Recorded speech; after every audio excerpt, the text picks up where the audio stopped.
ओम नमः शिवाय। दोस्तों, स्वागत है आप सभी का आपके अपने चैनल हमारे संस्कार में। आज हम आपके लिए लेकर आए हैं ऋषि पंचमी की कथा।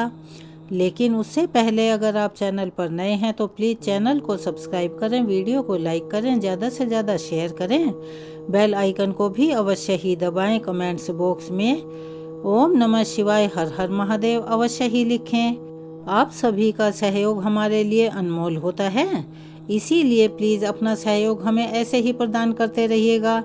ऋषि पंचमी पर सुनी जाने वाली वैसे तो अनेकों कथाएं प्रचलित हैं, लेकिन पौराणिक ये दो प्रमुख कथाएं अवश्य ही सुनी जाती हैं।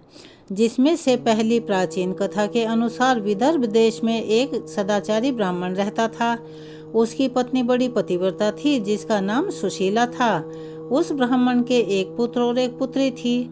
विवाह योग्य होने पर उसने समान कुलशील वर के साथ अपनी कन्या का विवाह कर दिया, परंतु परमपिता परमेश्वर की कृपा से कुछ ही दिनों के बाद वह कन्या विधवा हो गई।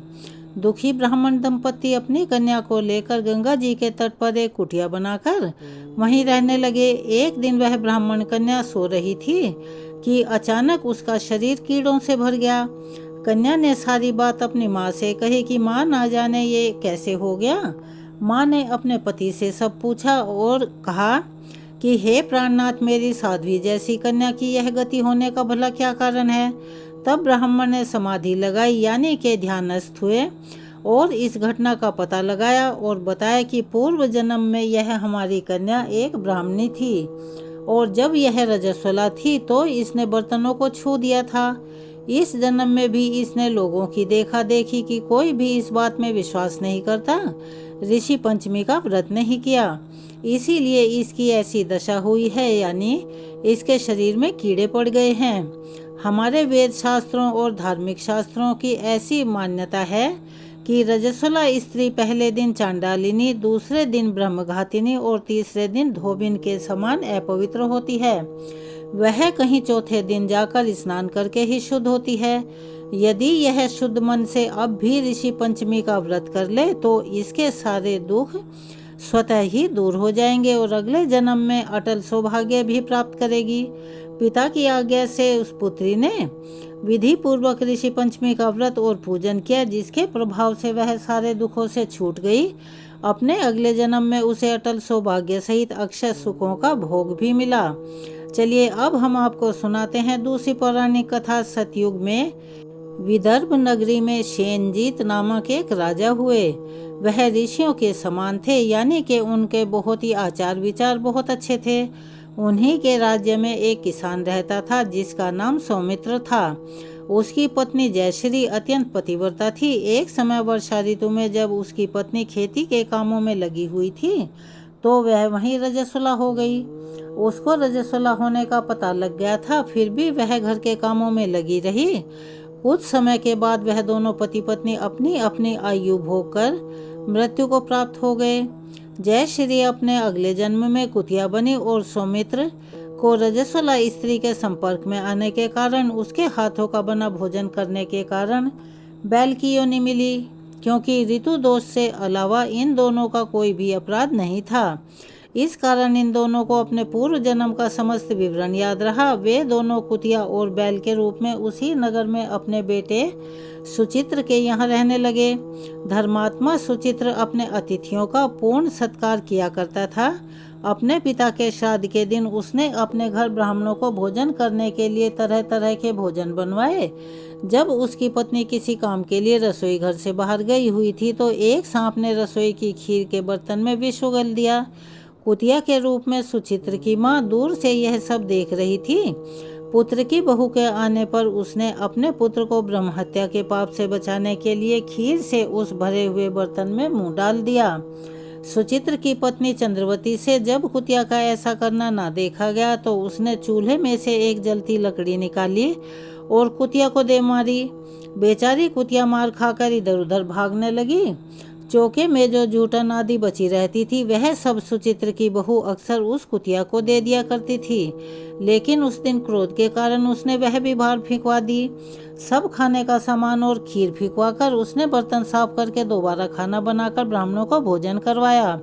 रात के समय भूख से व्याकुल होकर वह कुतिया बैल के रूप में रह रहे अपने पूर्व पति के पास जाकर बोली, हे स्वामी, आज तो मैं भूख से मरी जा रही हूँ। वैसे तो मेरा पुत्र मुझे रोज ही खाने को देता था, लेकिन आज तो मुझे कुछ भी नहीं मिला। सांप के विष वाले खीर के बर्तन को अनेक ब्रह्महत्या के भय से छूकर उनके ना खाने योग्य मैंने कर दिया था, यानी उसको झूठा कर दिया था। इसी कारण उसकी बहू ने आज मुझे बहुत मारा, खाने को कुछ भी नहीं दिया। तब वह बैल भी कहने लगा कि हे भद्रे, तेरे पापों के कारण तो आज मैं भी इस योनि में आ पड़ा हूँ, और आज बोझा ढोते ढोते मेरी कमर टूट गई है। आज तो मैं भी दिन भर हल में जुटा रहा। मेरे बेटे ने आज मुझे भी भोजन नहीं दिया और मुझे मारा भी बहुत। मुझे इस प्रकार कष्ट देकर उसने इस श्राद्ध को तो निष्फल कर ही दिया। अपने माता पिता की इन बातों को सुचित्र सुन रहा था। उसने उसी समय दोनों को भरपेट भोजन करवाया। फिर उनके दुख से दुखी होकर वह वन की ओर चला गया। वन में जाकर ऋषियों से पूछा कि मेरे माता पिता किन कामों के कारण इन नीच योनियों को प्राप्त हुए हैं और अब किस प्रकार से उन्हें इस योनि से मुक्ति मिल सकती है। तब ऋषिगण कहने लगे कि तुम अपने माता पिता की मुक्ति के लिए अपनी पत्नी सहित ऋषि पंचमी का व्रत करो और उसका फल अपने माता पिता को समर्पित कर दो। भाद्रपद महीने के शुक्ल पक्ष की पंचमी को मुंह शुद्ध करके स्नान करके मध्याह्न में नदी के पवित्र जल में स्नान करना, नए साफ स्वच्छ वस्त्र पहनकर अरुंधति सहित सप्त ऋषियों का पूजन करना। इतना सुनकर सुचित्र अपने घर वापस लौट आया और अपनी पत्नी सहित विधि विधान से पूजन और व्रत किया। उसके पुण्य से माता पिता दोनों पशु योनियों से मुक्त हो गए। इसीलिए जो भी महिला श्रद्धा पूर्वक ऋषि पंचमी का व्रत करती है वह समस्त सांसारिक सुखों को भोगकर बैकुंठ लोक में जाती है और उसे किसी प्रकार की अशुद्धि का दोष नहीं लगता। अब सुनिए महर्षि वशिष्ठ जी की पत्नी माता अरुंधति की कथा। क्योंकि आज ऋषि पंचमी के शुभ अवसर पर सप्त ऋषियों के साथ ही माता अरुंधति की पूजा भी करनी चाहिए और कथा का श्रवण भी करना चाहिए। कथा के अनुसार ब्रह्मा जी के दाहिने अंग से स्वयंभू मनु उत्पन्न हुए और उनके वाम अंग से शत्रुपा। इन दोनों से मनुष्यों की उत्पत्ति हुई। दोनों से 2 पुत्र प्रियव्रत और उत्तानपाद और 3 पुत्रियां जिनके नाम आकुति, देवहूति और प्रसूति थे।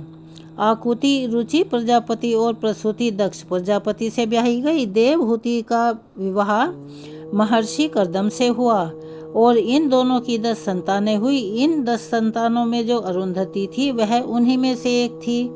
एक पुत्र था जिसका नाम कपिल और 9 पुत्रियां थी जिनके नाम कला, अनसुईया, श्रद्धा, हवर्भु, गति, क्रिया, ख्याति, अरुंधति और शांति था।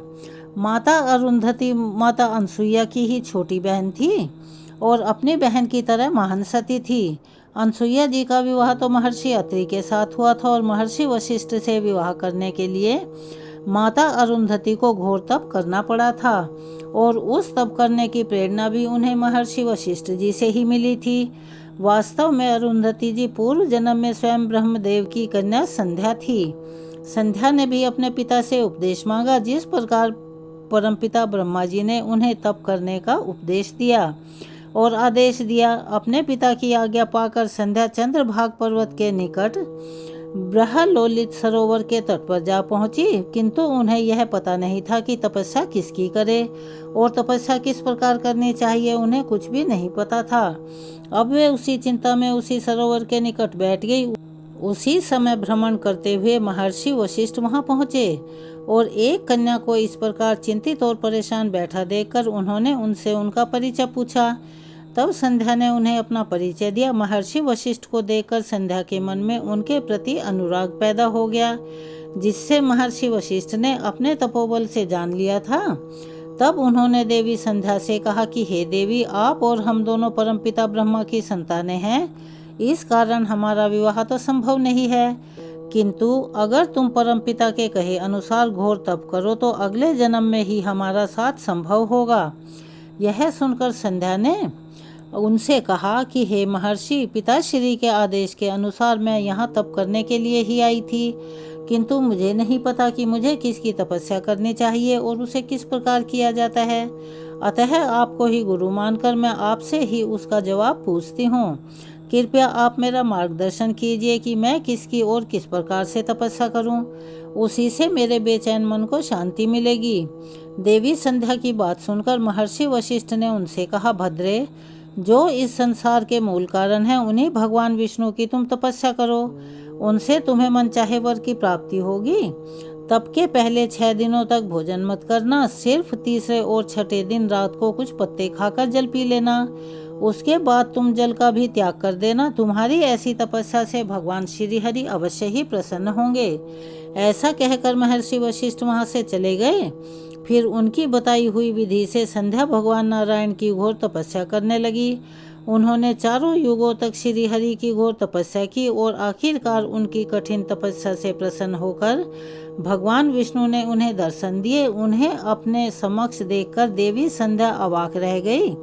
उस समय इतनी भी शक्ति उसके अंदर नहीं बची थी कि वह खड़ी रहकर उन्हें प्रणाम कर पाए।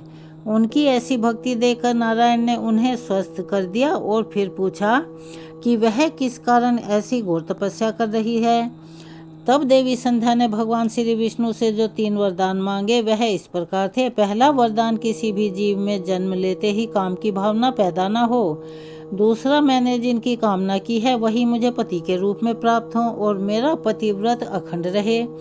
तीसरा वरदान यह था कि मेरे पति के अलावा और कहीं भी मेरी सकाम दृष्टि ना पड़े और उसके अतिरिक्त जो कोई भी मुझे सकाम भाव से देखे वह तत्काल नपुंसक हो जाए। देवी संध्या के ऐसे वचन सुनकर इस प्रकार वरदान मांगने पर ही श्री हरि ने प्रसन्न होकर कहा, पुत्री, तुमने उचित वरदान मांगा है। मैं तुम्हें वर देता हूँ कि अगले जन्म में तुम्हारी इच्छा के अनुसार तुम्हें पति प्राप्त होगा और तुम दोनों कल्प के अंत तक जीवित रहोगे। कोई अन्य पुरुष अगर तुम पर काम दृष्टि डालेगा तो वह तत्काल नपुंसक हो जाएगा। आज के बाद किसी भी जीव में जन्म लेते ही तुरंत काम भावना कभी जागृत नहीं होगी।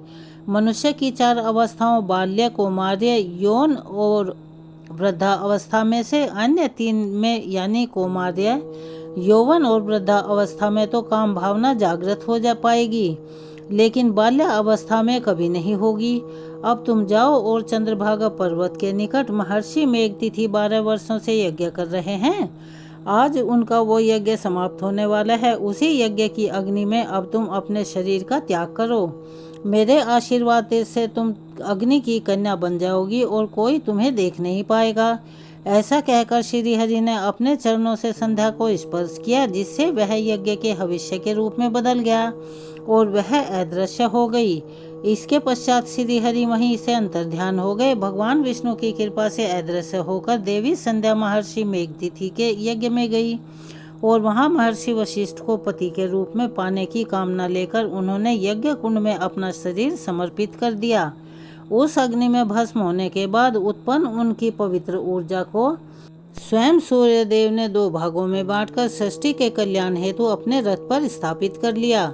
यही 2 भाग प्रातःकाल और संध्या काल कहलाते हैं। अगले जन्म में वही संध्या महर्षि कर्दम की पुत्री के रूप में जन्मी। उनका नाम रखा गया अरुंधति। जब वह 5 वर्ष की हुई तब स्वयं ब्रह्मदेव ने महर्षि कर्दम को यह आदेश दिया कि इस कन्या को उचित शिक्षा के लिए उसके माता सावित्री और माता बहुला के पास भेज दें। फिर आज्ञा के अनुसार महर्षि कर्दम सावित्री और बहुला से मिले और उन्हें अपनी कन्या सौंप दी। उन दोनों की देखरेख में देवी अरुंधति ने 16 वर्ष में प्रवेश किया और उन्हीं के समान सर्वगुण संपन्न बन गई। फिर एक दिन की बात है, वो मानस पर्वत पर भ्रमण कर रही थी, जहां उन्होंने महर्षि वशिष्ठ को देखा। उन्हें देखकर उन्हें अपने पूर्व जन्म की बात याद हुई और उन्होंने महर्षि वशिष्ठ को मन ही मन अपना पति मान लिया। जब माता सावित्री को इस बात का पता चला तो उन्होंने अरुंधति को पुनः महर्षि कर्दम को सौंपा और उनका विवाह महर्षि वशिष्ठ से करवा दिया। बाद में उनका विवाह महर्षि वशिष्ठ से हुआ और वे दोनों सुखपूर्वक अपने आश्रम में रहने लगे। इन दोनों का स्थान सप्तऋषि तारामंडल में बताया गया है। एक बार महर्षि वशिष्ठ अन्य सप्तऋषियों के साथ 12 वर्ष की घोर तपस्या के लिए चले गए। उस समय अरुंधति अकेली अपने आश्रम पर रह रही थी। दैवयोग से सप्तऋषियों के जाते ही भयानक अकाल पड़ गया। 7 दिनों तक देवी अरुंधति के मुख में अन्न का एक दाना भी नहीं गया। तब उन्होंने इस दौरान केवल वायु का सेवन करके भगवान शिव की आराधना आरंभ की ताकि उसका अंत हो जाए।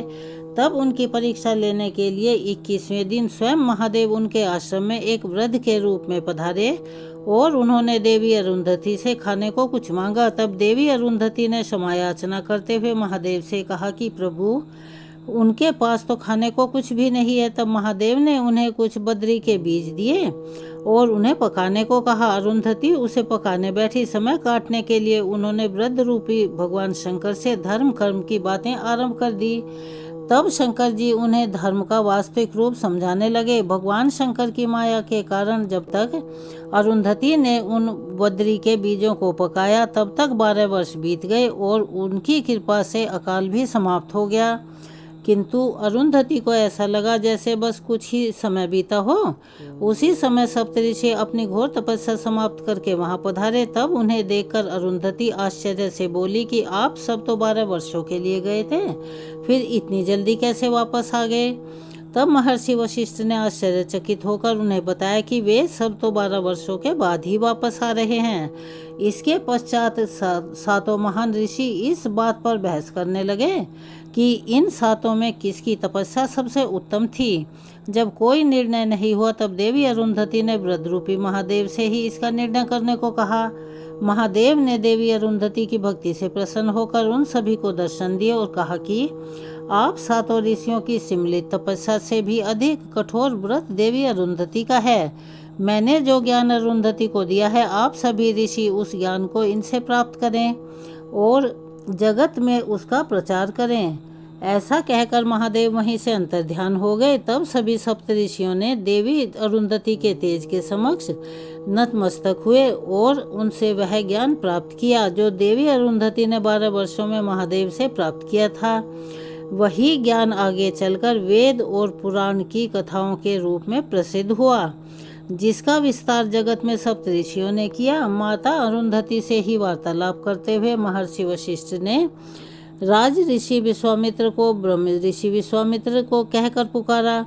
सप्तऋषि तारामंडल के बारे में हमारे वेद पुराण में सहस्त्रों वर्षों पहले लिखा जा चुका है और आज आधुनिक वैज्ञानिक भी मानते हैं कि हमारे तारामंडल में 2 युगल तारे हैं जो एक दूसरे की परिक्रमा करते हैं। वे महर्षि वशिष्ठ और माता अरुंधति ही हैं और आज भी वैज्ञानिक उन युगल तारों को अरुंधति वशिष्ठ के नाम से ही जानते हैं।